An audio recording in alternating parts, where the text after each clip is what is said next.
Journey to the Center of the Earth, originally published in 1864, was written by French novelist Jules Verne. The story follows the German Professor Liedenbrock and is told from the perspective of his nephew and laboratory assistant, Axel. The professor is a professor of mineralogy, a passionate but irritable man. Despite his flaws, he is a respected scientist. The story begins when Professor Liedenbrock acquires a rare Icelandic manuscript.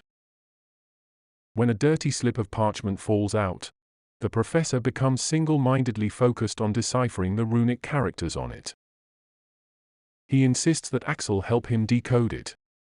Together, they discover a cryptogram, and the professor becomes even more obsessed with finding the key to unlock it.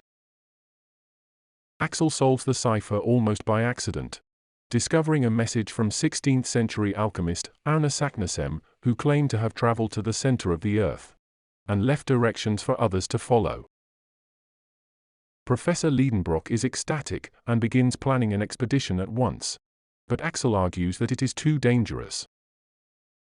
His uncle waves away his concerns and says that they will leave for Iceland at once. Axel and his uncle set off on their journey to Iceland by train and boat, meeting with their host, Professor Fridriksson, in Reykjavik. Axel's uncle reveals that he is searching for books written by Arne Saknussemm, but learns that his works were burned for heresy. The conversation then turns to the nearby volcano, Snæfellsnes, which the professor wishes to explore. Their host offers to provide a guide named Hans, who will be available the next day. Axel, his uncle, and Hans leave Reykjavik on horseback, beginning their journey to Snæfellsnes, and from there to the center of the Earth. To reach the center of the Earth, they will have to climb into the cone of the volcano. Down in the crater, they find 3 openings, but they don't know which one to enter.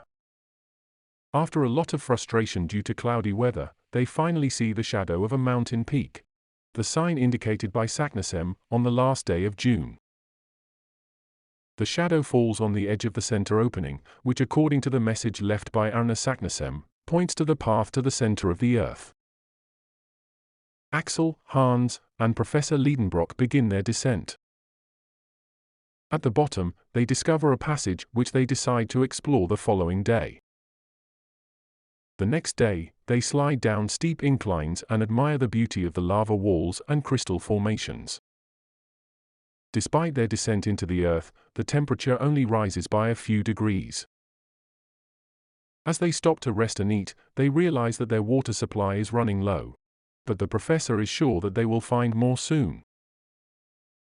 As they continue the next day, Axel informs his uncle that they are actually walking upwards, and not down.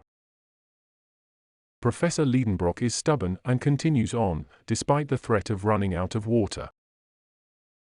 They eventually reach a dead end, and decide to rest for the night before continuing on their journey. Finally, they have no water left. His uncle wants to continue the journey for one more day to find water, but Axel is skeptical. Eventually, the professor convinces him to continue for one more day, and they set off to find water. Soon they hear the sound of water behind the stone of the walls, and Hans uses a pickaxe to reach it. The explorers name the spring after their guide, and decide to follow the water as it flows down so they don't run out again. Following the stream, they travel downwards for weeks. Eventually, they arrive at a large grotto, and take a day of rest. The professor calculates their exact position and determines that they are at a depth of 16 leagues, which is the limit of the thickness of the Earth's crust, according to science. Axel points out that at their current speed, it will take them over 5 years to reach the center of the Earth. The professor gets angry and insists that they will reach their destination. As they continue their descent, they encounter steeper inclines, some nearly straight down.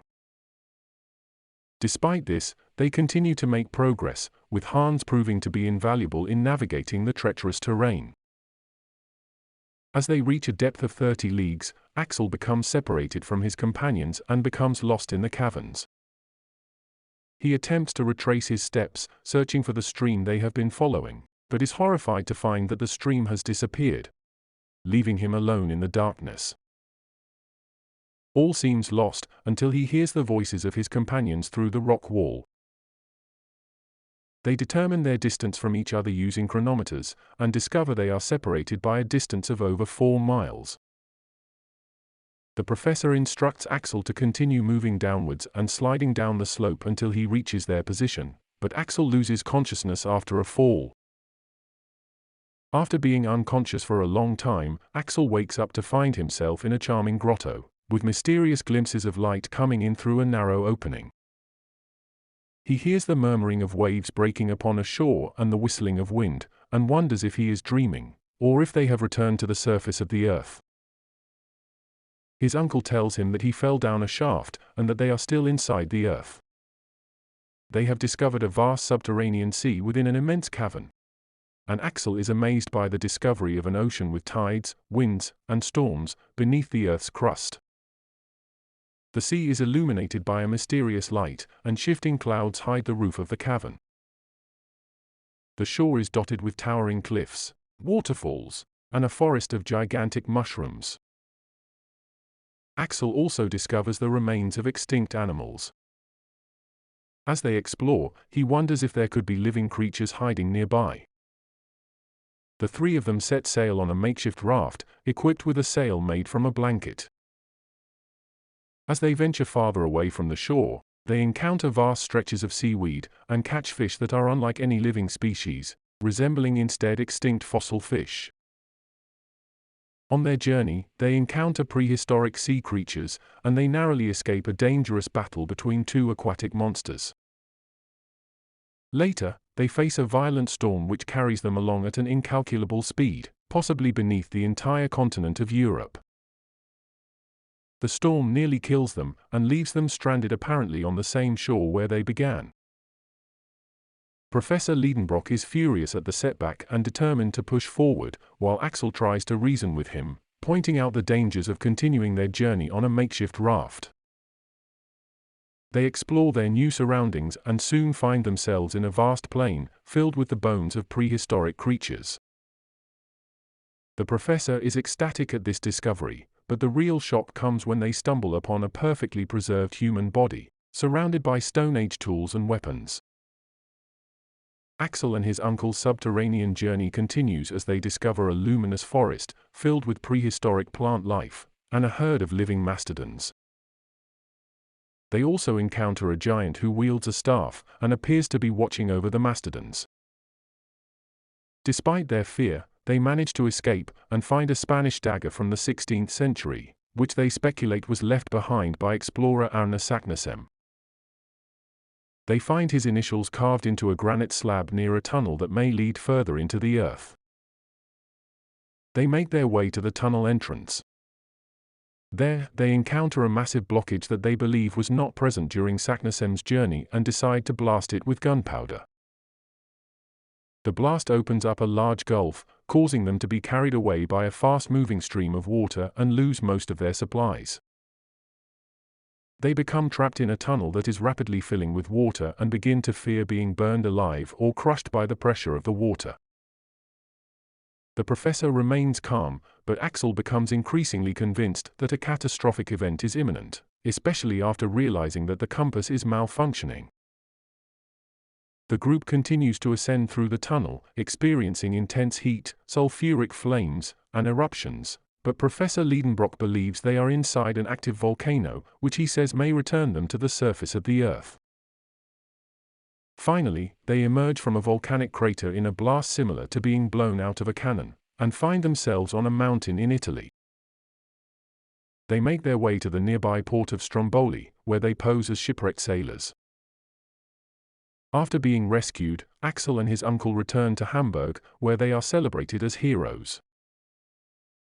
However, their faithful companion Hans leaves them to return home to Reykjavik. The tale of their journey was translated into many languages and created a sensation worldwide, giving the professor the prestige he always wanted. Axel, meanwhile, is happily married to his fiancée. Journey to the Center of the Earth quickly became a bestseller, captivating readers with its thrilling tale of exploration and discovery. The novel's vivid descriptions of underground landscapes, prehistoric creatures, and ancient civilizations captured the imagination of readers, and inspired generations of writers and filmmakers to explore the possibilities of science fiction. Verne's novel was groundbreaking in its use of science as a basis for storytelling. While science fiction had existed before Journey to the Center of the Earth, it was often characterized by fantastical and impossible scenarios that were not based on scientific fact.